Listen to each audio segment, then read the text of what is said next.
Welcome to WYCD Wicked. That stands for What You Can Do. It's your old pal Jake, and hello to the gang. Hello, Pinkerbell. Good to see you. Hello, Miss Jen's cats. I'm excited to see the cat videos. Rex Trek, what's up? Oh, hey, let me just explain. If you weren't reading the comments before the stream started, Miss Jen's cats is going to start filming her cats, catting at rats and that. And I think you should check it out because it'll be cute. Pinky. Oh yes, Pinkerbell. Hello. Well, Selena. Hello, the anti-corporatist. Good to see you, my friend. I missed that the first time through. I only saw your sweetheart in there. Good to see the gang here. We're talking more Project 2025 training videos. I think you ought to see what these fellas are up to. It is no good. And as usual, for the time being, I am opening this up. I want to debate with folks that think there is any reason at all that you might vote for a Republican. I think that's just a wackadoo belief, and I think the reason that you can have that belief and I can have this belief that belief is wacky is because we're operating off of different information. That shouldn't be. We can come to different conclusions, but we should have the same information about what reality is. So come on, let's get each other squared away. If you're a Republican, please either set me straight or allow yourself to be set straight by your old pal Jake. Also, talking generational change, aka Jen Perelman.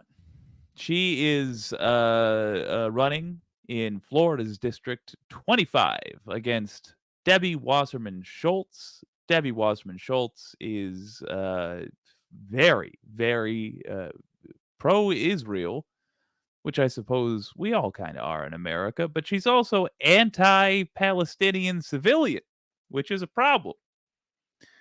That's another situation where I must assume we are operating off of different information because I just don't see how you can see the fact that Israel bombed a school and killed 93 civilians and think this is good. We should keep supporting this particular tactic.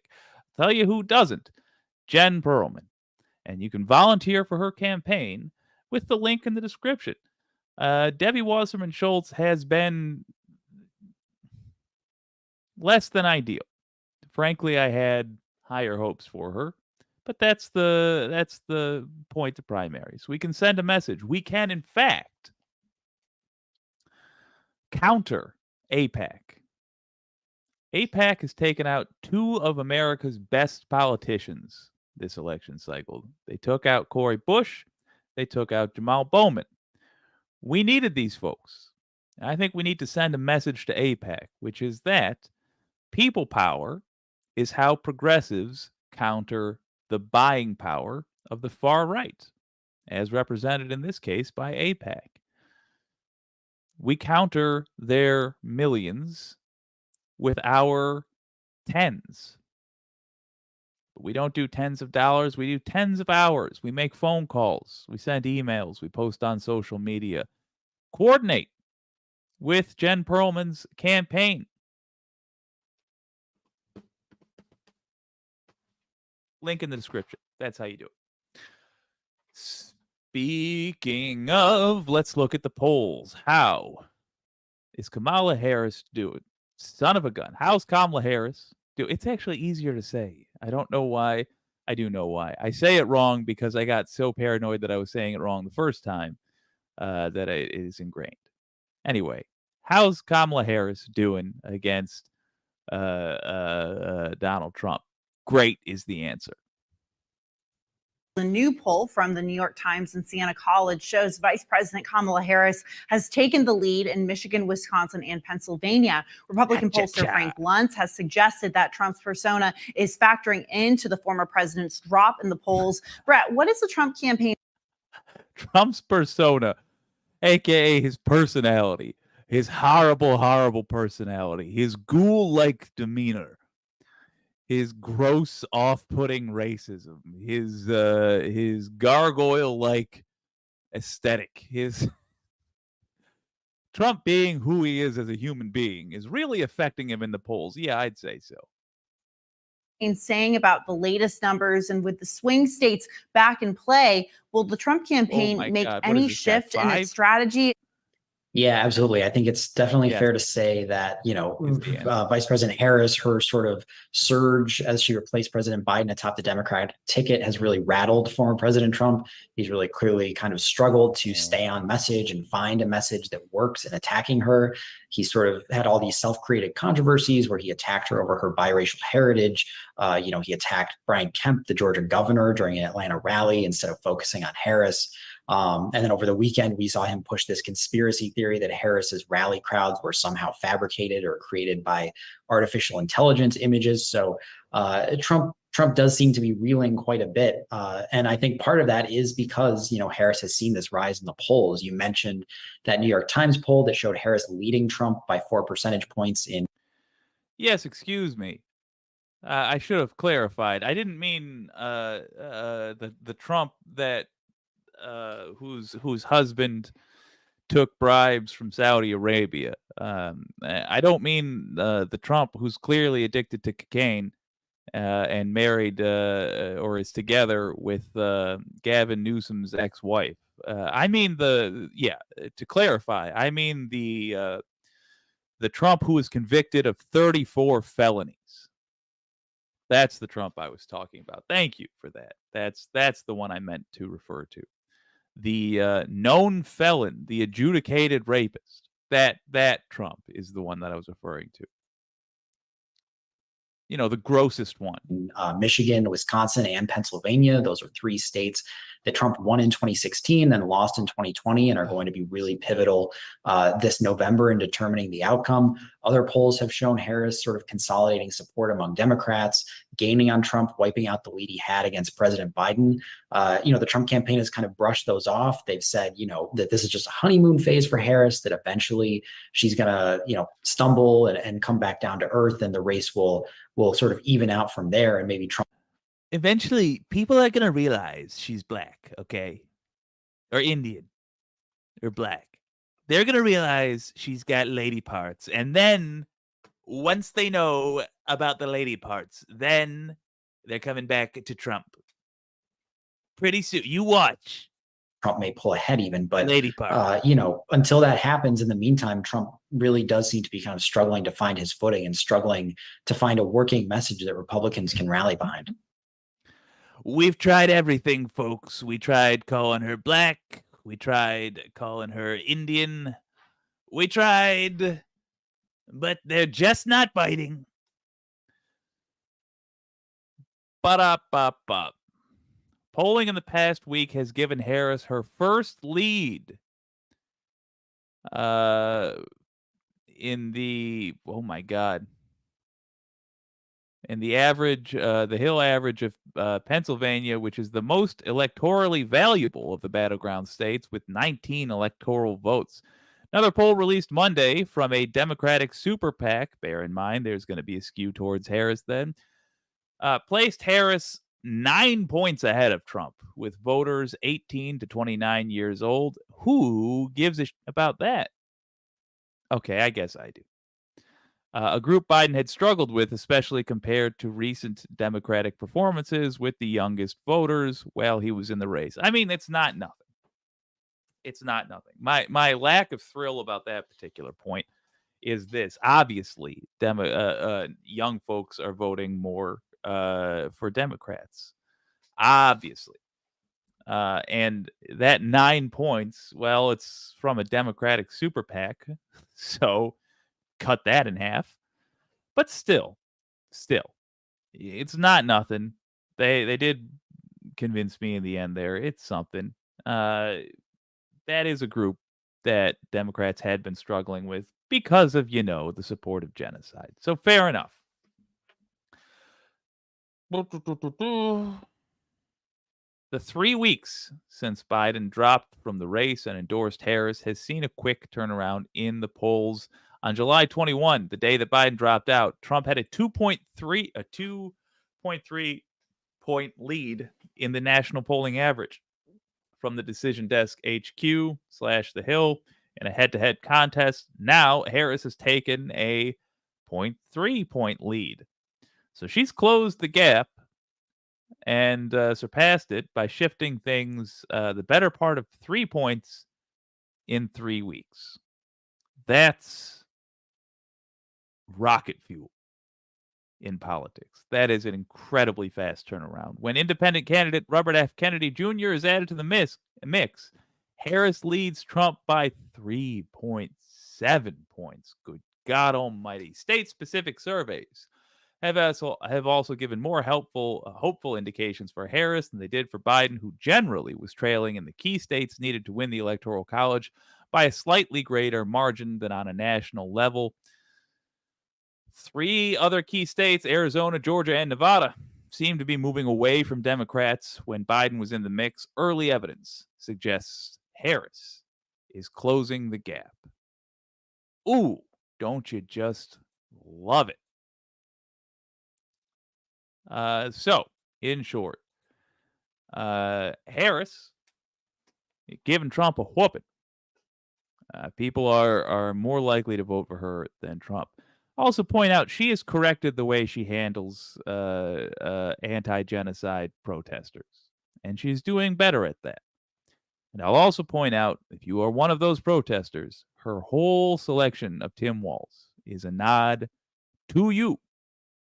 I don't think that would have happened if you did not show yourselves to be a political force. Congratulations on that. / I also think I might be wrong. And hey, I know I opened it up for MAGA debate, but if this is you, do come debate me on this as well so I get correct. But I also think that it's probably not good to be protesting Harris at the moment. I don't understand, and this is the core of it. I don't understand what you're asking her to do. Maybe there is something. This will not be the first time the left has spotted something that I didn't, and therefore reacted differently and appropriately. Let me be clear, literally with my mouth words, and appropriately, not inappropriately. But I don't get it. I don't get the anti-genocide protests being outside a Harris campaign event. I would think that they would go to Joe Biden stuff, or at least go to the White House. Yeah, we'll see. Again, tell me if I'm wrong. Oh. Wait, I can just do this now. Anti-corporatist says, I thought you said Rubberneck Kennedy. Not a bad nickname, truth be told, given his predilection for stopping for roadkill. Fair enough. Speaking of lady parts, you're showing your ass, Jake. When have I not shown my ass? My ass has been on full display. If we're talking about the turn of phrase that means being a public jackass, it's been on full display the entire time. But how specifically? How specifically? Do let me know. Also from anti-corporatist, did y'all see the reporting that Walz's team identified a while ago that a figure such as he might be useful to the party on the national stage, and made a plan as to how to do that? Interesting. No, I didn't. No, I did not. Well, gang, can't have someone who bleeds be president, for fuck's sake. Well, no choice in the matter now, because all candidates, something Trump's ear. Anyway, y'all want to see more of that 2025 madness? I saw this video come up. This is part of ProPublica's series, releasing the Project 2025 training tapes. And this one in particular was fascinating to me. Just the title. I haven't seen it yet. Just the title was fascinating to me. Oversight and investigations. I want to check it out. I want to see how they prepare future political appointees to try to evade oversight and investigations, to try to hamper.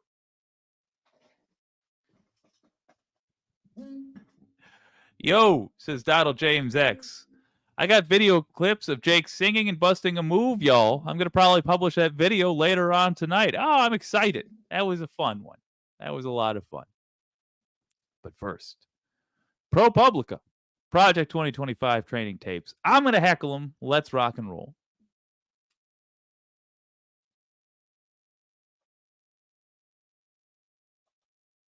I was kind of thinking it would get started quicker. Oh, of course not, the cowards. You moved to DC. You're excited. You applied for the job. I hate this guy already. He hadn't even done anything yet, and I just hate the look of him. Got the job. You moved to DC. You're excited. You started. Boom. You're under investigation. Front page of the New York Times. It's called Oversight and Investigations. And that's what we're going to talk about today and what you need to know before you go in as a political appointee. Kind of tells you a lot about what they're planning, doesn't it? Hey, you're going to be investigated for sure, like right away. It's going to be a real issue. We're going to break the law, you understand? Hello, and welcome to the Oversight and Investigations course. I'm Mike Howell, and I run the Oversight Project here at the Heritage Foundation. Oh my God. Which, as the name indicates, is our Oversight and Investigations arm. Previously, I was on Capitol Hill for a number of years as an oversight attorney. And then when President Donald J. Trump won, I went into the Department of Homeland Security to help out with oversight matters there. And joining me today are... Understand that these people will... they'll claim to be environmental attorneys, and you'll think, oh, they must care about the environment. Oh, this guy, he was an oversight attorney. Oh, he must care a lot about government programs having strict oversight. And then you'll read about what they do and discover that, no, their job is to help people get away with terrible behavior. That a Republican environmental attorney will be somebody who answers the question, how do we get away with fucking the environment? How in a court of law can we make dumping chemicals into a river that children swim in something we're allowed to do? So I'm fascinated to see what this oversight attorney is going to say. Also, as some of you may have noticed, I recently rewatched clips of Futurama that had Richard Nixon as a character in it, and I giggled hysterically, uncontrollably, and doing the jowl flaps, that I don't do it as well as Billy West, but I can't stop doing it, so I'm probably going to find an excuse to do it during the course of this video. Brace yourselves. Are my good friends and colleagues, Tom Jones and Michael Ding, and we'll kick it over to Michael to introduce himself. Very disappointing. Thank you. Sorry. Very disappointing to hear that you're about to meet Tom Jones and that guy shows up. All right. But on to serious business. Not quite. Tom James, wait, was it Tom Dang? Tom Dang looks like a giant dork. Okay. Thank you, Mike. As Mike said, we are here for the Oversight and Investigations course. I am currently an attorney at America First Legal Foundation. Before that, I also was at the Department of Homeland Security handling... Who attacked him with a comb? Oversight, and before that, I handled oversight investigations at the House Oversight Committee. Tom? Hey, thanks, Mike. My name is Tom Jones. I run the American Accountability Foundation. AAF's job is to vet the individuals that the Biden administration sends up to serve in senior positions in the federal government. Before that, I ran an opposition research firm for a large Republican... Wait a minute. To vet the Hey, thanks, Mike. My name is Tom Jones. I run the American Accountability Foundation. AAF's job is to vet the... American Accountability Foundation. According to Wikipedia, the American Accountability Foundation, we're going to put my mug on screen for this. The American Accountability Foundation is an American conservative opposition research group founded in 2020 that has opposed nominees to the Joe Biden administration. The AAF's executive director and co-founder, Tom Jones, the twat on screen at the moment, previously worked for Republican Senators Ron Johnson, Ted Cruz, Jim DeMint, oh my God, and John Ensign. Its other co-founder, Matthew Buchan, worked in the White House Presidential Personnel Office during the Trump presidency. The New Yorker described the AAF as a dark money group, a politically active, tax-exempt nonprofit charity that doesn't disclose its backers.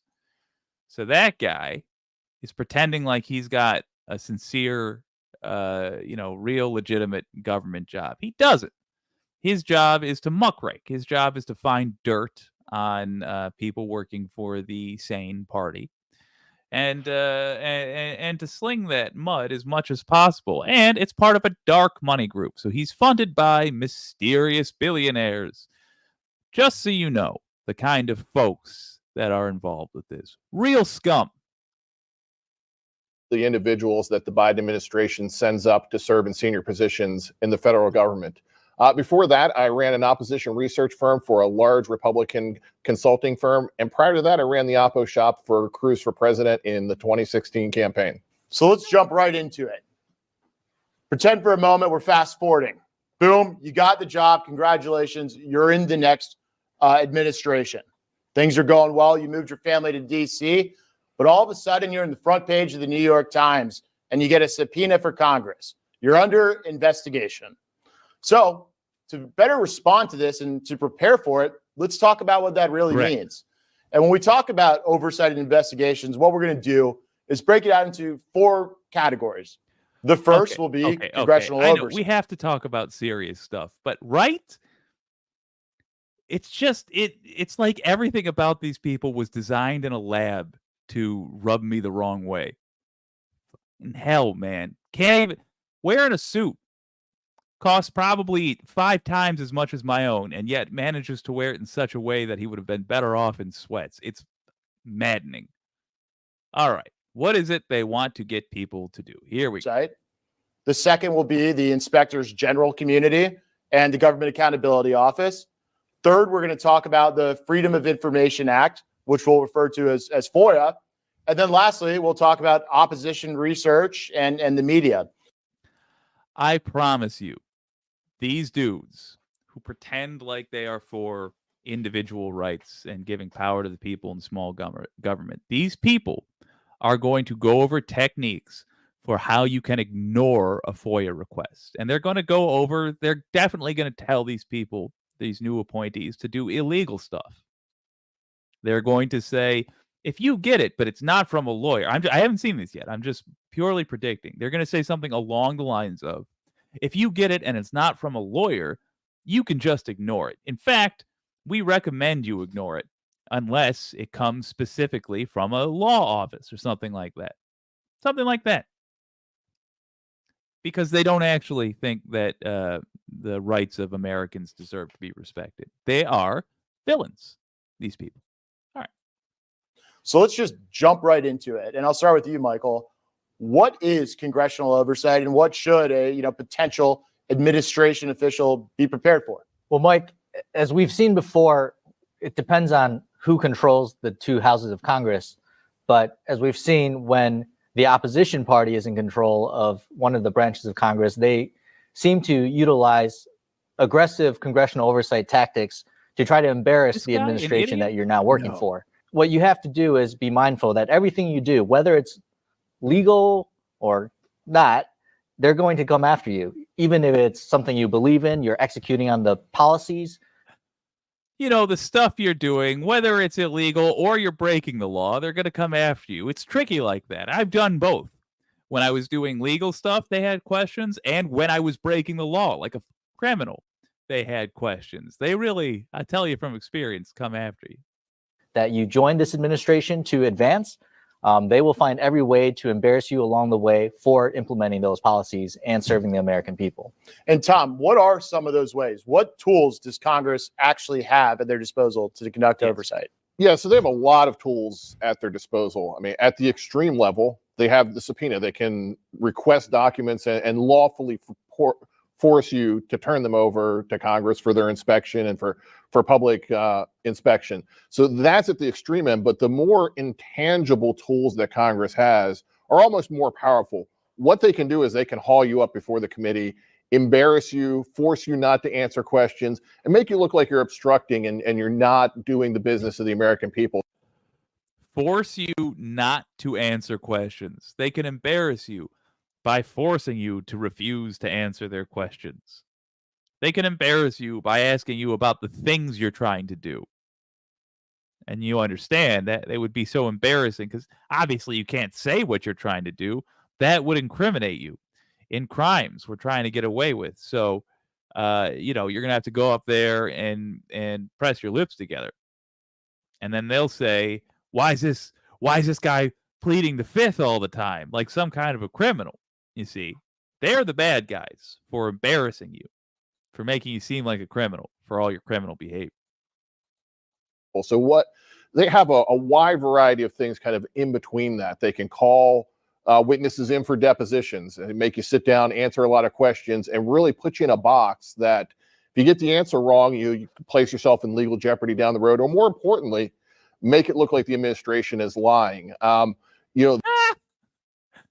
If you get the answer wrong, there's actually one correct answer to every question they're going to ask, and you don't have to worry about whether it's right or wrong, because it's just the one correct answer to everything they ask you under oath. And that answer is whatever is true.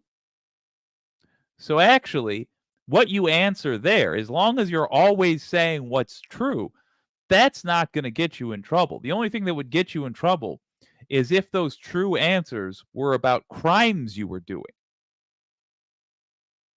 It's the behavior that got you there in the first place.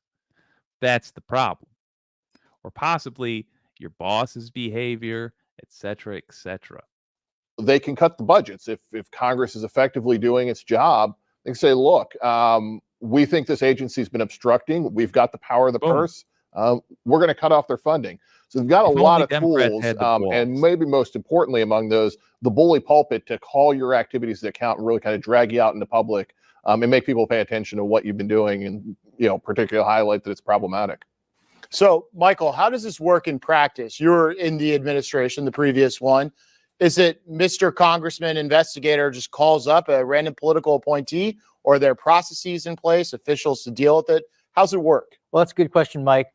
It seems like over the years and decades, Congress on the one hand and the executive branch on the other, they've more or less settled into customs and procedures for how these investigations take place. What typically happens first is a member of Congress or perhaps a chairman of a committee will write a formal letter to your head of agency expressing their concerns, maybe requesting some documents, requesting some pieces of information. And one thing that's good for us to take note of here is what ought to be happening. So you can go to your member of Congress and say, have you written the letter yet? I'd like you to post it publicly.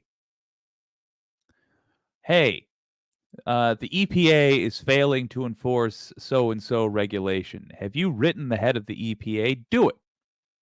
Because if they don't respond, I want you to drag people in front of Congress. This will be good for us to note. Here, we're hearing about it from the other side, but now we're hearing about the dream scenario where Democrats actually give a damn. But we know we don't live in that world. We have to create it most often by pressuring the Democrats. So this is the sort of stuff that they say to expect from Democrats no matter what, and we know we must demand of Democrats. It kind of snowballs from there. Things can escalate. Documents might need to be produced, and potentially witnesses might need to be called and interviewed. And, for you as a potential political appointee, you certainly have to be careful about that. Something just to jump in here, something that Tom mentioned earlier was about there's a potential risk of legal jeopardy. And so I would, stress that, in my experience and in Mike's experience being counsel at a department, the lawyers there, even if they're also a fellow political appointee, they represent the agency as their client. So if you as an individual are under investigation, that would be a good time to realize that you might need independent legal counsel. And just general advice for any political appointee out there, there's certain insurance plans you should get where you will get. So they're just saying, if you get into legal trouble, hey, scumbags who are watching this because you intend to work for a traitor administration, understand that what he's telling you now is that if you get into trouble working for us, legal trouble, because we ask you to break the law. We do videos like this where we tell you how to obstruct justice. If you get into the inevitable trouble that you will get into when doing our evil plan, we're not going to pay for your lawyer. So brace for that. Get a special kind of insurance that hires a lawyer for you when you fuck up legally. Because again, you will fuck up legally when you work for us. We're evil people asking you to break the law. And when you get held accountable for that, if you're caught, we won't pay for your lawyer. It's not going to come from the Republicans. You're going to have to pay for it yourself. And here's the kind of insurance you can get. The kind of evil industry that you only know if you're Mr. Dang and you work for Republicans. Get the counsel you need, and it could be very expensive potentially, whether it's Congress investigating you or OIG investigating you, or God forbid, criminal prosecution taking place. Tom, I got a perfect question for you, and it's because you've laid these traps for the other side before. What should a political appointee going into administration not do? What are the mistakes to avoid, the common pitfalls? Yeah, thanks, Mike. I think this is really important. As a new political appointee, you have an opportunity to go into the job with a blank slate. Because you always have to remember your conduct, whether it's before you join the administration or during the administration, is going to reflect on the principal you staff and ultimately on the president.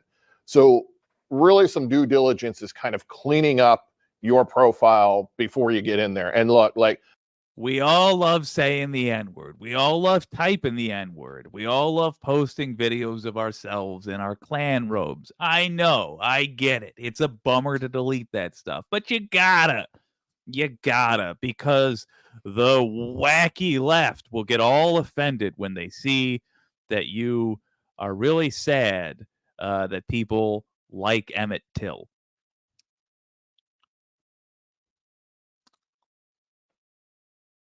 Clean up your social media is the nice way to put that. They love social media.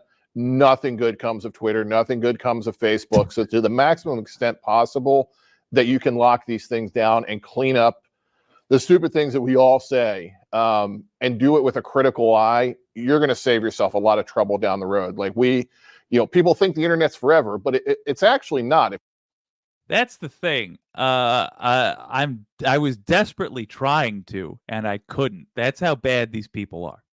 I wanted to exaggerate for comedic effect. Couldn't think of a thing that Republicans haven't actually done. If you can get in front of cleaning up some of this stuff and locking it down, you do yourself a really significant service. We were very frustrated by some of the noms who were controversial. I spoke to people who knew these people, and they're like, this guy said all kinds of crazy stuff in this Facebook group he's on. I was like, that's awesome. Send me a screenshot. And they're like, oh, yeah, he's deleted it. And if it's gone, it's really difficult to get that information. So you need to go back and to the maximum extent, clean that up. Look, there's some stuff, if it's ended up in the newspaper, there's only so much you can do with it. So you have to come in, you have to be forthright with the people in the Office of Presidential Personnel and at the agency. Not ever saying exactly what the thing could be, because we all know what it is. Be forthcoming about any previous indiscretions. Yeah, look, I said the N-word. I screamed myself hoarse screaming the N-word at a teenager. Yes, okay, but it was at a softball game. And I thought the ref did a bad call, and I didn't like the way that teenager was looking at me. I thought they were looking at me crossways as I was already screaming at the ref. So of course I said the N-word. What am I going to do? Not say the N-word at a teenager? Of course. Look, I just want to be forthcoming about my previous indiscretions being a Republican. And say, look, there's this thing.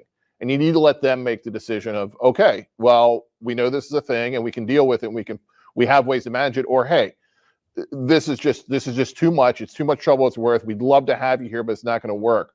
So you really need to be forthright with folks, because the last thing people want to be is surprised by some stupid thing you said in the student newspaper at college, or something that's going to come back. As we've seen with J.D. Vance et al., that won't work. They will just lie. All of their appointees are not going to do this. Like none of the people that are on their list who saw this video and thought, oh, I've definitely got something in my past. They're all Republicans, which means none of them have principles, which means none of them, even for what they believe to be the good of the party, will be honest about that. So have no fears. If and when these people get appointed during the downfall of America, we will see plenty of scandals about these idiots. And they have to answer, hey, why did we hire this chucklehead who said all these terrible things years ago that are completely out of step with the president's agenda? So you really need to get in front of those, clean them up to the maximum extent you can, and come up with good answers for what's happened beforehand. That's great advice. You don't want to be a chucklehead. No. So let's turn this more an optimistic note. So, Michael, what are ways that you could work with congressional oversight to further the president's agenda? Mike, so, as we talked about, there will be folks out there trying to lay traps for you. On the other side, Congress, at the end of the day, there's a bipartisan aspect of it. So there's a majority and there's a minority. And when one side is trying to investigate you and embarrass you, the other side of that same committee will have staffers and members that might want to work for you, that might agree with the policies that you are implementing, that the president is advancing. And so that is an opportunity to work with them. Another thing I want to point out is they make it seem like, and this is just how politics works, This is just how America is, and it has always been forever. To be clear, that's not true of Democrats. Democrats may try to help somebody who's on the stand if it's really what the Republicans do, a really ludicrous treatment of that person, but by and large they don't. However, even when they bring up Nazis, which they have, for the record, actual Nazis, Republicans will do everything to be partisan. They will 100% run defense for a person on the stand because they're not interested in truth. Truth has nothing to do with anything they do. Certainly not any of their congressional investigations, any of their participation in them. They are not interested in truth. They are only interested in playing partisan politics. Point being, this dude is trying to make it seem like, oh, it's normal. So the way this works, he's talking about what Republicans do. And what Republicans do is not normal. It is fucking corrupt. Them as well to try to get your side of the story across.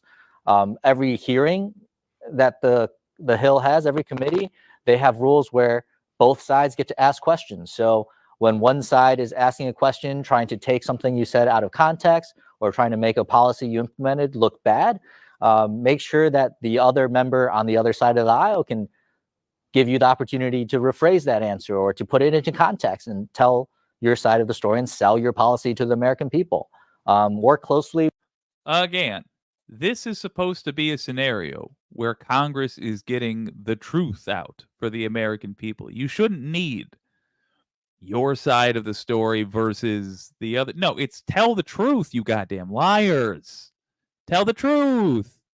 It is an actual crime to lie in the scenario you're talking about. Don't skew the truth in a way that makes you look good, you think. Don't try to play one senator against the other to try to get away with something go there to tell the truth. If you've been called to Congress, you're meant to answer to the American people directly. Go tell them the truth. But of course, these are Republicans, so they won't. They're not capable of that. They don't believe there's such a thing as reality because they don't live there. With your fellow team members at your agency, whether they're in the Office of Legislative Affairs or the Office of General Counsel, and your boss, and just try to get that all coordinated ahead of time so you don't show up to a hearing and look like you get caught in one of these traps. That's so true. The revolution will not be televised, will not be televised, will not be televised. The revolution will not be televised, but it might be streamed. The opportunities are there because so often in these environments, members are thirsty for the best clicks, the most clicks. And so there'll be the opportunity for them to over leverage themselves and go too far and leave open the flank to a counter assault, which really proves the point and, delegitimizes their efforts. Why don't we shift topics here? Because Congress isn't the only folks you should be worried about in oversight and investigations. There's this whole other community of permanent bureaucrats that are out to look after your conduct. And what I'm talking about here are the inspectors general and the government accountability office are two that come to mind. So Tom, why don't you just explain what inspectors general are, IG and GAO? Government accountability. So the inspectors general are permanent staff within the agency that are responsible for rooting out fraud and abuse within the agency operation. And we don't like those guys. The people who are responsible for rooting out fraud and abuse, get ready to hear why I think they're bad. And these are guys you don't want to get crossways with. These are guys that show up with badges and they can conduct investigations and they have the power to investigate in a way that really a lot of other investigative agencies and organs don't have. So, they vary in the quality. Some agencies have outstanding inspectors general who are impartial, who are looking at rooting out fraud. Some agencies have guys that are kind of meh, they're less than stellar. But at the end of the day, you don't want to be in kind of the crosshairs because they can get information from outside sources or within the building. Interesting. All right, lefties listening at home. They're afraid. They're afraid of the inspectors general. How interesting. Don't forget that. If you're fighting vampires and you see one recoil from garlic, make a note of it. At the very least, so the next time you're at the store, you pick some up. Make a note of it. These vampires are a scourge of inspectors general. Good. We have a big Republican problem in the U.S. government. We need to get rid of as many as we can. Elections are the best way, but you can do it in the off years too, like catching them when they break the law. The inspectors general appear to be one route for doing that. Noted for later. It says, hey, we think there's a problem going on within this department. We think this political appointee's misbehaved, done misappropriated funds, used things outside the proper course, coordinated with political actors, and can really create a lot of difficult problems for you. The GAO has similar investigative abilities. They're an organ of the United States Congress and are often, when members of Congress and committees are concerned about problems within agencies and they want investigations, but they want to see them occur outside of maybe the partisan atmosphere of a congressional investigation, they may task the GAO to investigate, do an assessment. The GAO is regularly coming back and reporting on the functioning of programs and departments. So you don't want to be on the kind of the receiving end of GAO saying this program's been maladministered, it's problematic, it's rife with waste, because it's often congressional staff are like, where can we cut budgets? And the first place you go is, hey, let me grab the high-risk series from GAO. Let me grab their latest report, because they have a lot of credibility because they're seen as impartial, even though they're part of Congress. And it's really difficult to push back against GAO if a GAO report comes back and says your program's rife with waste. And those reports are something just Joe Public can go on the internet and get access to. So it's also probably a good idea if you know what department or agency you want to go into, look at what GAO and the IG have said about it before, because that's what you're going to get asked about either by the IGs or Capitol Hill. Michael, I want to see if you wanted to add some more color to what Tom said. Maybe share some experiences with IGs and GAO. I know you have a lot of those. Yeah, with GAO, as Tom mentioned, they're supposedly nonpartisan, independent, and also Congress and not executive branch. Supposedly, but we're about to find out that this guy had a lot of run-ins with them, which in his mind means, well, it couldn't have been me acting poorly. It must have been them. You know, which certainly presents some trickier constitutional law issues there. So on the one hand, you have OIG, and, you know, as Tom mentioned, they're hardcore investigators, right? Some of these guys have badges and guns, so you don't want to be in their crosshairs. And it's, in some ways, harder to push back on those investigations. It's almost, you know, like dealing with law enforcement. But GAO, they kind of walk this gray area, so navigating is kind of tricky. You know, as always, I suggest any political appointee to immediately loop in their supervisor and or the Office of General Counsel and kind of mediate that relationship. Because at the end of the day, if they're a part of Congress, they also have to adhere to some of the dynamics that are present inherently between co-equal branches of government. So sometimes they need to preserve their relationship with your agency in a way that provides them access, an ease of access for their regular audits, their investigations. So if they get carried away with what they share with Congress immediately without respecting the executive branch privileges, they might lose some access to that. And they also don't want to hurt their relationship that they've built over the years, working very closely with your agency. So navigating that, you know, it's a little tricky, but it's not necessarily the case that they can get whatever they want just because they asked for it. At the end of the day, they are an arm of Congress, which is a co-equal branch of government, and so they have to respect those norms. Yep, absolutely. And on IGs, they work for the In other words, you can fuck with them a little bit. Oh, yeah, they're supposed to police you, but remember, you can resist. We're trying to teach you how to break the law. So, you know, you're supposed to push back against these folks. executive branch, which is going to be led by you all watching this. Political management of the bureaucracy is something I know is spoken about in a lot of these other courses. So I got an absolute softball for Tom because I know his thoughts on this. Should the next administration exercise their authority to select and appoint their own IGs? Yeah, most certainly. And, you know, I'm a firm believer in the unitary executive and that they should have. When he says he's a firm believer of the unitary executive, he means he wants to give. I'm not twisting what he's saying. I'm just explaining it.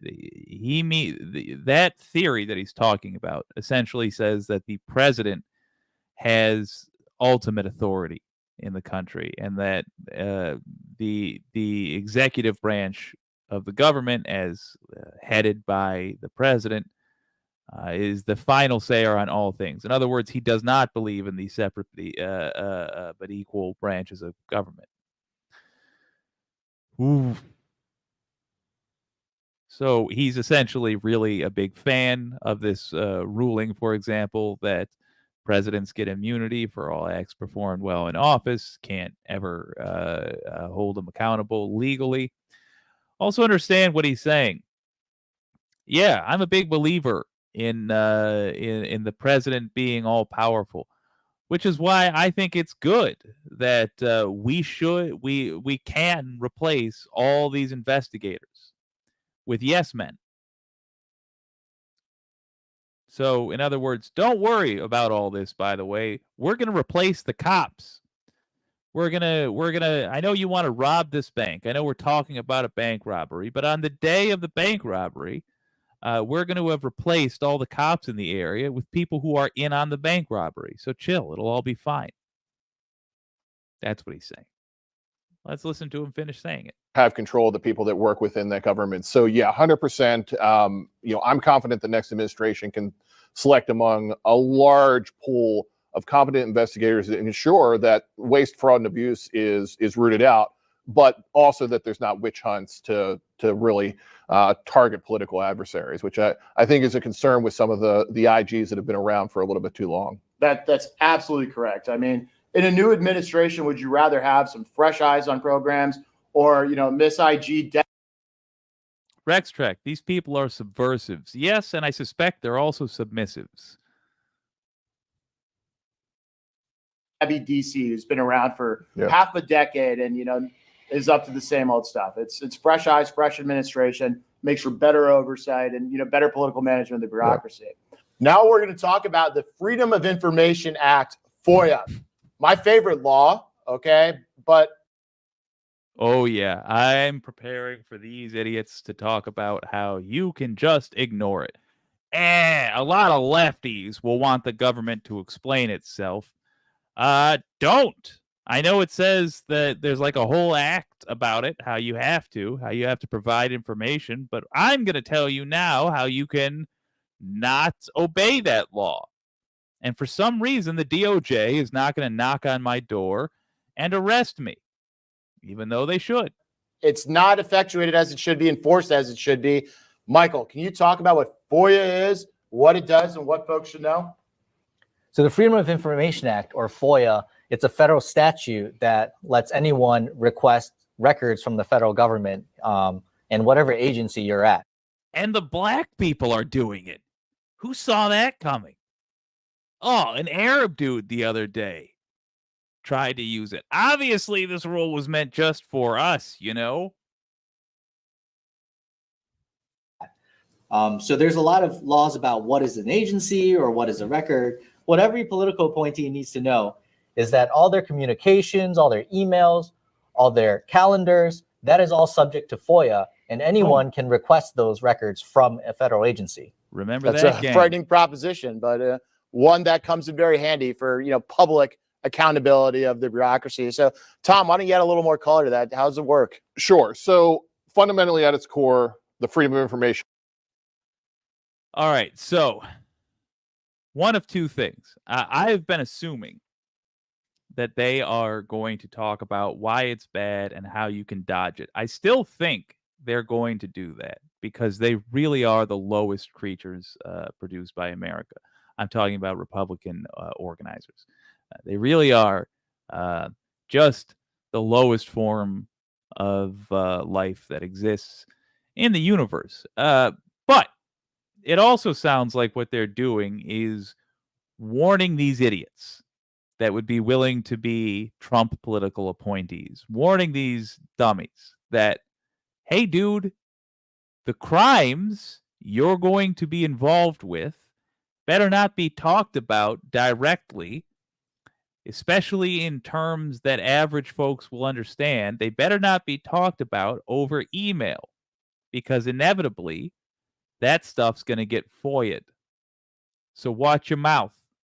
You do Telegram only. You do this, that, or the other thing. I wonder if they'll have the guts to actually mention Telegram directly or mention you should maybe consider having some of your conversations through alternate means. Because we don't want to be caught doing the things we intend to do. Let's find out. Act is a records access statute that, as Michael said, allows the public to access records. So what happens is groups like Heritage, groups like AAF, groups like AFL, they go and say, hey, I want this record. And as a political appointee, you really need to be conscious that while there are guardrails on what is a record, it's a pretty expansive definition. So a lot of the things that the federal government is a steward of is arguably a record. So what we can do is we can go and say, look, as long as we can reasonably describe the record in a way that a competent professional can find it and that it's not subject to certain exemptions, we can get access to those. And those exemptions are important. We should probably discuss them. But in this light, as a political appointee, the adage we hear a lot now is like, wow, this meeting could have been an email. Well, in the federal government, this email probably should have been a meeting, because what you probably want to do is if you need to resolve something, it's probably, if you can do it, it's probably better to walk down the hall, buttonhole a guy and say, hey, what are we going to do here? Talk through the decision, work it out. Yeah, I'm sure he dreams of buttonholing guys all the time. Yeah, so there it is. Don't write this over email. Say it with your mouth words. Because we can't have people seeing what we're up to. If you got to resolve an issue, it's probably best if you just walk down the hall and don't leave any records. Because remember, we're villains. we're doing villainous. We can't have the public finding out about it. Duh. If you reduce it to writing, maybe you can protect it under some of these exemptions, but man, that's a lot of a fight. You're probably better off going down to the canteen, getting a cup of coffee, talking it through, and making the decision, as opposed to sending them an email and creating a thread that accountable.us or one of those other groups is going to come back and seek, and you're going to have to explain why you're with. Yeah, you wouldn't want accountable.us to get you. Wouldn't want that. Holding it, and you're going to fight. We're just presuming that you're going to be withholding information. We're just presuming that you're going to be trying to make it difficult for the public to see what you're up to. And you don't want to have to explain that. So it's probably best if you just provide the public with no means of tracking you. Do your illegal mouth to mouth. In court, it's going to be a lot of expense. Mouth to ear. It's an email that's better resolved with a meeting. Yep. And you mentioned emails a lot, but Michael, what are other records? God, just forgetting the morality of it. The world they want to create is just more annoying.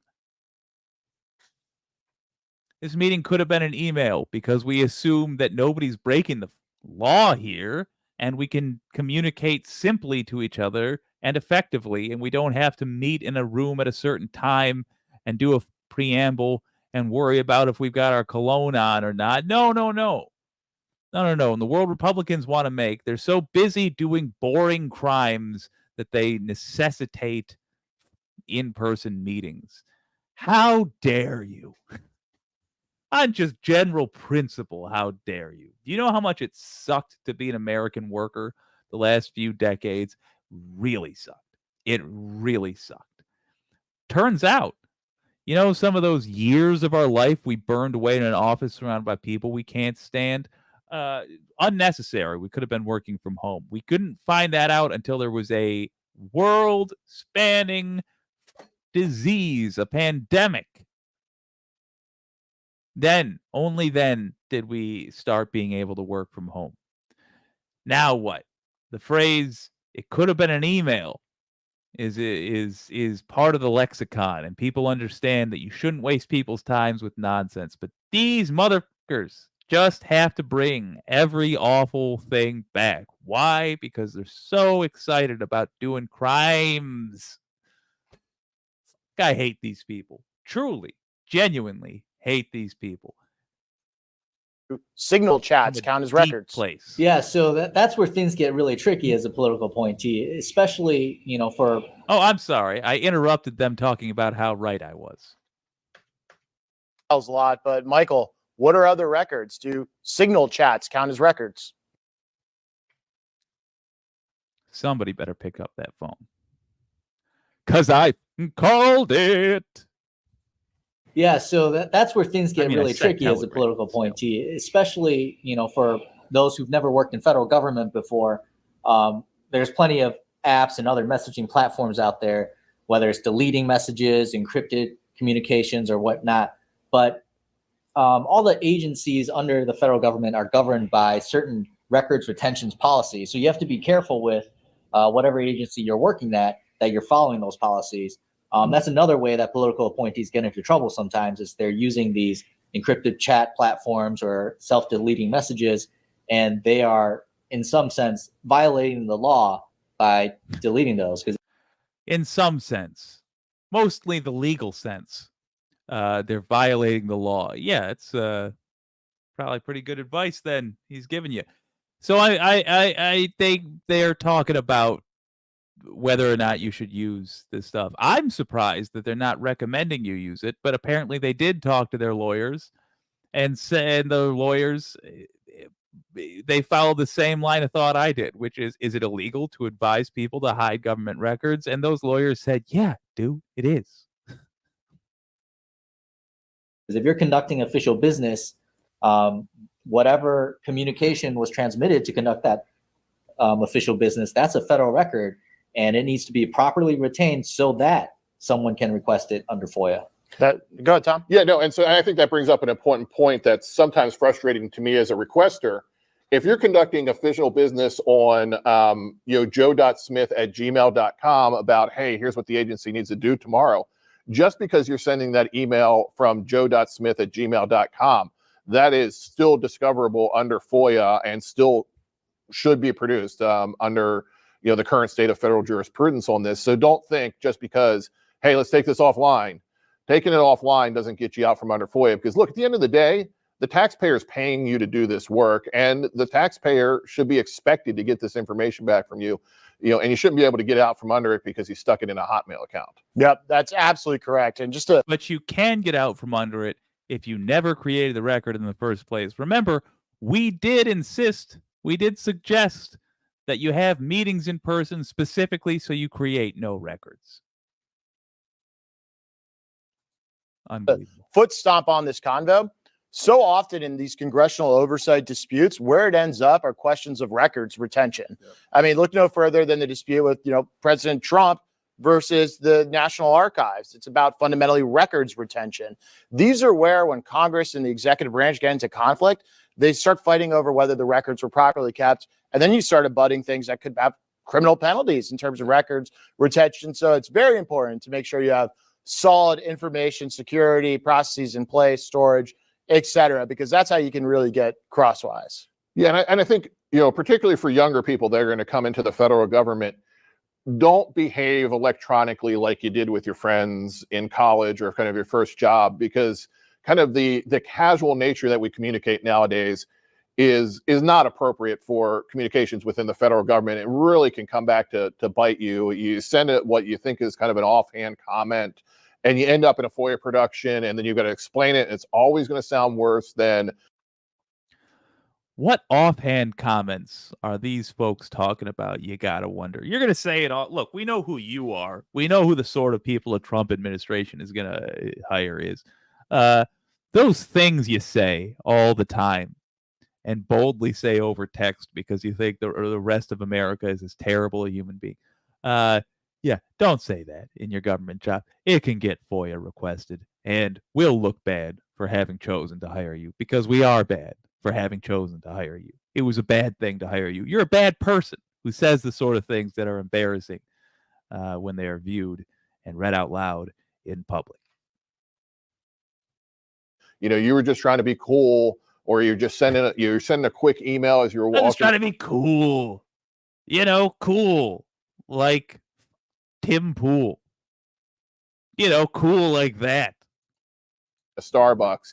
You really need to be careful. You really need to be disciplined, and you got to not let yourself kind of fall into the ease of conversation that things like, text messaging or Snap or any of these other things, Slack, let you do. It can be really disastrous when you have, a Slack message waved up in front of you in front of a congressional hearing. I mean, look, like FTX had the daylights beaten out of them for approving ridiculous expenses in a Slack conference room. You can't be doing that kind of stuff if you're a federal employee, because it's going to.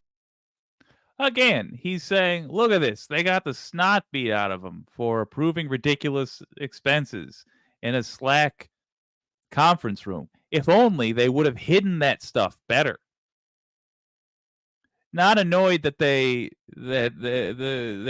approved the ridiculous expenses. They're like, look, if this person had just hidden their behavior better, they would have gotten away with that behavior. And that's what we're here to advise you to do, Project 2025 hires, is to hide your foul behavior better. I do want to say it's awfully rich coming from these gross people that posted these that allowed these videos to be seen by the public. These knuckleheads are telling these people how to get away with their awful behavior. You're gonna come back, you're gonna get whacked upside the head with it. Right. Good. You got no say in whether it comes out. I mean, these things are stored on back end, devices and central databases that bureaucrats access to respond to the FOIA. So you might not even know if your deepest, darkest, most embarrassing emails have gone out the door already.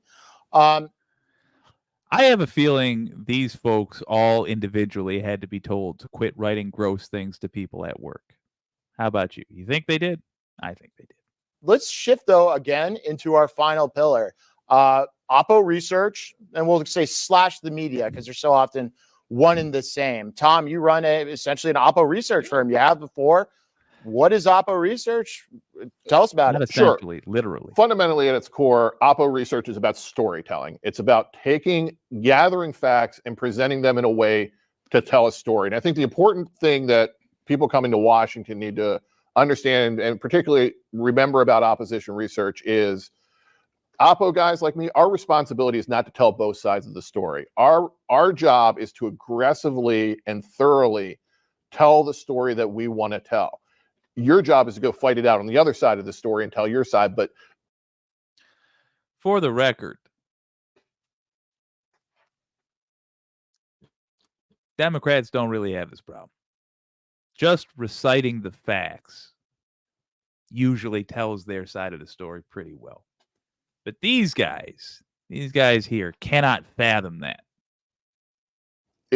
You can't come in expecting to get a fair telling. That's not what Oppo is, and that's not what the media is about. So what we look to do as opposition researchers is we look to pull facts and pull information from a person's history that tells a story that helps flesh out what we think we already know about this person. They're a radical leftist. If it's true or not. They don't share our values. And we pull information, we put it together in a story that is persuasive and difficult for them to rebut, so that we create an indelible understanding in the public about who this person is, and makes it difficult for them to act within the political sphere, because they've been shaped by us in the narrative of here's who they are. So that fundamentally it's about telling that story about someone else without their support. And the fights over this often peak at the nomination process. And so maybe add some color for folks as to they're going to be working on nominations, their bosses will be up for nominations. How does that all play out? Yeah, you really need to anticipate these fights long before you get into them. I was talking about the guy who had cleaned up his Facebook. This was a guy that knew he was going into a very confrontational, very controversial position at the Bureau of Alcohol, Tobacco, and Firearms. He knew this was going to be a fight, so he got in front of it. He did a good job. It made it harder for me to find this information. So you have two sides that you have to do in this, what we call a vulnerability assessment. You need to treat your guy like he's your target. Treat him like the bad guy. Dig in and approach him from, if I was someone who wanted to drag my boss through the mud and blow up his confirmation, what would I do? Think like them. Okay, I'm going to pull this item from his history. All right. For the record, gang, I never pulled this joke off on the last Left Past 10, but this is full of water. I just really like aluminum. At one point, it was full of beer, and I enjoyed a lovely Coors Light. But I do just like aluminum cans. I think it makes water taste crisp. So when I was chugging these the other day, I was trying to goad poor Matt and our guest into thinking I was pounding beer. But so I don't look like I have the world's greatest tolerance. I do, but I just want to earn it, Water. Sorry. Well, that wasn't a clean cup. Gross. That is, though. All right. Back to serious stuff. Do I have an answer to that? What do I say when they say you wrote this article in law school that says such and such? Do you have a response? Do you need to have a response? So you need to go through and do all those things. Ideally, you want to do those things way before you get to the president intends to nominate. You want to clean all those things up, and you want to have the answers ready, and you want to sit down and you have what we call a murder board, where you go through this really kind of terrible and unpleasant conversation where people ask you questions that are uncomfortable. You may not have good answers, and you work through those till you eventually get to the point, hopefully, where you say, "What? Miss Jen, no. Did they really? Ah, ha, ha. Oh, that's a bummer. Well, I didn't buy it. If it's any consolation, my brother-in-law bought it and brought it over to the apartment, and we enjoyed it. And I'm not gonna lie, it was pretty good. My favorite beer, though, is Red Dog, which I think might only be sold locally. Second favorite is Heineken. Yeah, this will be a little bit bumpy. Third, but I've got good Guinness. answers for everything. I can explain everything. And there's nothing out here in my past that we haven't discussed that I don't feel comfortable with. You want to do that thorough, because the last thing you want to do is have your boss up on the Hill asked a question about something in his past that you didn't talk about beforehand, because he's going to mumble, he's going to look stupid, he's going to look evasive. You need to have a clear answer that has been practiced but isn't doesn't sound rehearsed. So you really need to spend the time to put them in that position to be effective, and you got to be thorough to do it. It's heavy stuff. It's the price of admission, though, if you want to serve. Media. Michael, let's talk about media. I know America First Legal's in the media all the time. You guys use it to put out your findings, your investigations. What's the role of media in this whole oversight investigations conversation? Well, Mike, the media is how we get your story told. As Tom just said, this is all about storytelling at the end of the day. Yeah, it's about storytelling if you don't care about the truth, which they clearly don't. Look, a lot of that earlier stuff was the more interesting stuff. Now they're just talking about not embarrassing your boss. All right, fine. But my interest is waning. We don't have that much longer in the video. All right, we're going to power through and see if they get into any more juicy content. But to recap the video thus far, they went into how to hide your records from the public. They went into how to evade questions in a government oversight hearing. They did all of this just assuming that you would be doing things that would disturb the public and that you would be doing things that are contrary to the stated intent of the position you're in one of these government appointments. They are just assuming that you're being nefarious and that your goal is to be nefarious because they're up to nefarious stuff that the public will hate. And their intro video tells you how to get away with it. You should be concerned that such people exist. You should be concerned that such people have positions of power. You should be concerned that they were so confident that they were going to win that they put this video out. This is a training video for a fascist government. That's a problem. I got to say, it's not enough that we beat them this time. We have to beat them this time. Any plan that we do to fix the United States begins with beating these people thoroughly at the ballot box this November. In the ideal situation, we get the House, the Senate, and the White House. I think we basically need that in order to fix things on a timetable that's going to leave us enough of a civilization to be worth fixing. But it's also not enough to stop there. This must be the end of the Republican Party. It should have been the end of the Republican Party in the 80s when they had to sign a consent decree.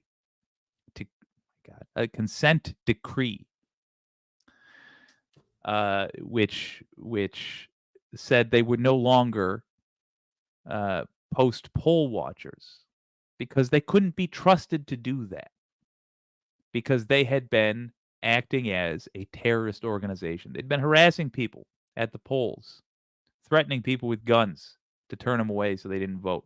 That's the Republican Party. That's who they've always been. They are a criminal organization. It shocks me that I'm the only one that refers to them as a criminal organization. I don't know what else you call it. They get together, they plan crimes, they are organized about it. That's criminals in an organization. That's their primary function. And we can't have them as one of two political parties anymore. And by the way, it's left us with the Democrats being the organization full of conservatives who represent everybody who's not a criminal, and the Republicans, which are the criminals, who represent everybody who says they're conservative, even though they have no concept of anything in politics. And really all they are is scared of black people. That's what a lot of Congress That's does, my opinion. right? Like if with you their disagree, hearings. there's a link to come talk what's to the me point of about doing how a I'm hearing wrong. if they don't get any media coverage? So with everything that's going on while you're there as a political appointee, you're trying to get your policies done. Mike, I'm weird enough that I enjoy non-alcoholic beer. Toss me suggestions if you got them. At the same time, other than thinking about the actual policy itself, which is complex stuff, right? This is the governance of the republic. It's not easy stuff. You also, though, have to keep in mind that how all your actions, all your decisions are going to play out in the media. So that could be the policy itself and how it's rolled out, or also the deliberations that went into making that policy, right? Maybe you guys considered many options along the way. You have to wonder if you've put these things in writing or discussed it, if this gets out in a hearing or in a document. Yeah, no, finish that thought. Release, Mike. How is that going to look? Did you pick the most reasonable option, or did you pick some other choice that there was another ulterior motive there or other hidden agenda? So again, they're saying you got to be careful. People might find out about what you're up to. Oh, listen. You got to understand, even your process of deliberating, your decision process could wind up in front of the eyes of the media. And that's a bad thing. We can't have them knowing what we're thinking. We can't have them knowing how we feel about things. So, for example, if you're sitting around the office and you're like, look, I don't care which of these policies we pass, as long as you can guarantee me that it's gonna get gay people beaten up. As long as you can promise me that it's going to make sure blacks are still killed during police stops, I'll sign it. All right? You call it whatever you want. Oh, I'm sorry. Should I not be typing this into my email? Fine. I'll send this one and then we'll meet further in a little bit in person. They FOIA'd that? Oh, no. Democrats don't really need to do videos like this. You know, Democrats don't need to be like, hey, look, we can't have people find out that you're secretly just trying to clean up the environment and make sure sick people have health care and poor kids get to eat food and everybody gets a chance at an education and everybody has workers' rights and we're not going to war needlessly. We can't have people finding that out. So make sure to hide your communications. Nope, they really don't need to do that. Just Republicans need to do that because they're a bunch of criminals. So those are all stories that people will tell, whether or not it is what actually happened, because they weren't there. They weren't there in the room with you making those policies. But you still have to be mindful that there might be a plausible story that someone can tell. So you need to, just like with the murder boards on Apple Research as an individual under the gun, you also have. Yeah. Oh, no. Gear. Republicans, the Republican Party, yes, they are a group of criminals. I'd love to talk to you specifically. Oh boy, they are a group which has criminal ends as their goals, as in they intend to break the law. I could rattle off 100 ways. How about the Federalist Society? They got together with the sole intention of lying to Congress, as in, I mean, there's usually a lot of steps between one and the other, but as in, the Federalist Society wanted to recruit people out of law school that they knew would be for banning abortion, for example. And they needed to do that because they knew you could not get past Congress if you said that you were for banning abortion. So they needed people who they knew would go and say what Congress needed to hear. Like, for example, listen, Roe v. Wade is settled law, as in that's what they all said. Roe v. Wade is settled law as far as I'm concerned. But they knew, even if they said that really that's what they were for. In other words, they needed people to lie to Congress. That's a crime. That's a crime, Gear. That's a crime that they organized to accomplish. That's a criminal organization. How about the consent decree that they had to sign because they couldn't stop posting terrorists at the polls to scare people off? A court went to the Republican Party and said, either we can deal with these charges of political terrorism, sir, in the 80s, or you can agree that you're just not allowed to post poll watchers anymore.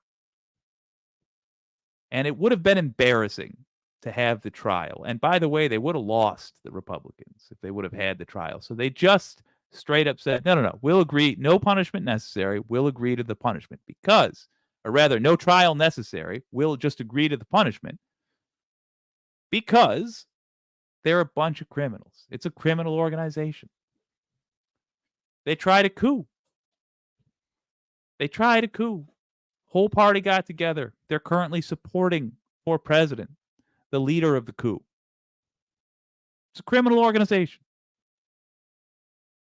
Should be treated as such. Let's finish this out. Then we're talking Jen Perelman. Think about, how all the things you're doing are going to play in the media. And if there's a vulnerability there, someone's going to jump on it. They absolutely are, especially when you account for the fact that 90% of the media is never going to give you a fair shake. So disabuse yourself of any notion. If I give one piece of advice here, that you're going to get a fair shake from the media. They're out to get you from day. So I'm not sure I fully understand what you're saying here, Gear, but he says Trump is a criminal. He got charged, and Obama is the president who sent to kill more people. They all the same. They're not the same. I agree that that Obama's not great. I don't like Barack Obama terribly much. I don't like the fact that he killed an American citizen with a drone strike, but they're not the same. God damn. Barack Obama obeyed the law. I don't like the laws that he obeyed. I don't like what he chose as some laws. I certainly don't like how much power he gave to the NSA. But he obeys the law. He was a center-right figure until Obamacare, in which case I'd say, which is the Affordable Care Act, in which case I'd say he's pure center. That's not the same. It's a little insulting that you'd suggest it's the same. What on earth? Let me put it like this. I once got a misdemeanor charge that I was guilty of. I had overloaded a truck, and it was dangerous to drive. I just packed up too much stuff in the back of the truck, held it all down with straps. It was secure, I assumed. But the officer who pulled me over said, that's a hazard, man. You can't have a tower of junk hanging over the cab of your truck. No, I'm writing you the severest thing I can for this. And I did do the thing that he said I did. And I got a full-on misdemeanor violation for that. I had to pay a massive ticket, and I earned it. I did it. And you know what else? Charles Manson did other crimes. Started a cult. Killed that actress, Roman Polanski's gal. Sharon Tate, I think. We're not the same. You could try. You could try to make a connection. But you'd have to really stretch, Trump and Obama are not the same. And Trump pours all of his effort into getting you to say stuff like that, into getting you to think that because Democrats lie about an affair they had, and Republicans lie about affairs they had, and also whether or not they're going to respect your rights as an American, that they're all just liars. They're all just liars. Pshaw. It's all this. It's not the same. There's major differences. Trump is an adjudicated rapist. He forced himself onto a woman. E. Jean Carroll, look it up. New York court said, yeah, you did do that. Yeah, it's been established in this court. You did that. Obama didn't rape anybody. Trump is the rapist. Trump cannot operate a charity in New York because he scammed people. Obama didn't do anything like that. Trump, 34 felony convictions for fraud. Where's Obama's? Nowhere. Don't exist. They're not the same, man. Why is it you want them to be viewed as the same? That's the question. Gear, you want them to be viewed as the same because you like the vibe of Trump. You like the vibe of one group. But you know the facts don't support you supporting that person if you look at them. So you got to convince yourself why it's okay not to look at them. It's not okay. It is not okay. You need to deal with reality now. You're welcome here with us. But here we deal with reality. Open your eyes. Look at the facts. Make, and I know this is going to be ironic for me to say, sober decisions. You can do it. But you got to be real about who people like this are. One, they are not on your side. If they're presenting themselves as if they are, it's because they want to get you in a trap. So don't fall for it. Gentlemen, this has been a lot of fun talking about oversight and investigations. But before we close it out, opportunity for closing thoughts, piece of advice. Tom. Yeah, I think despite all the doom and gloom we presented for the last few minutes, it's a privilege to serve in the government. And you're going to have hopefully an exciting president who's really going to lead the way. So do it right and serve him well.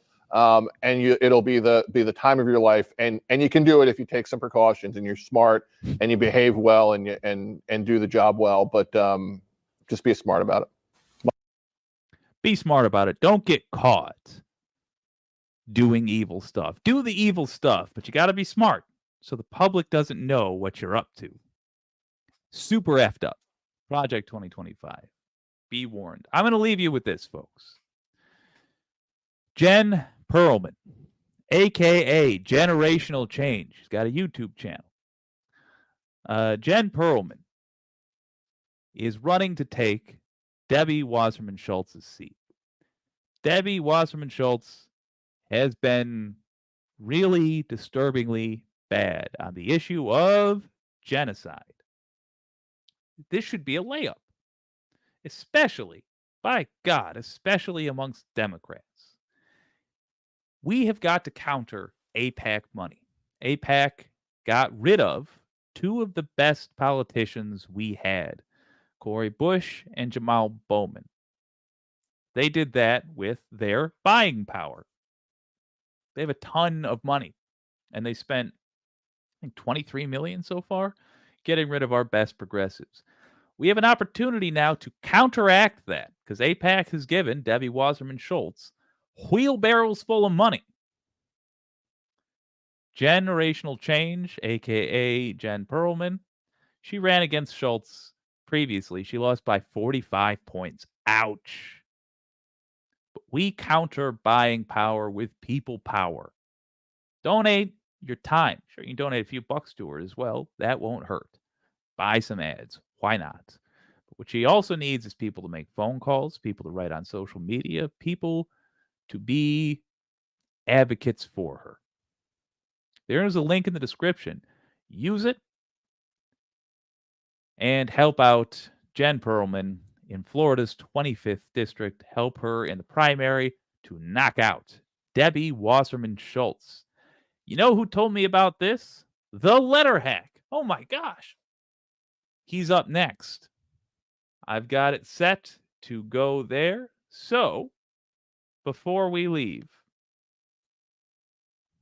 I have, this has been WYCD Wicked. I have been and continue to be Jake.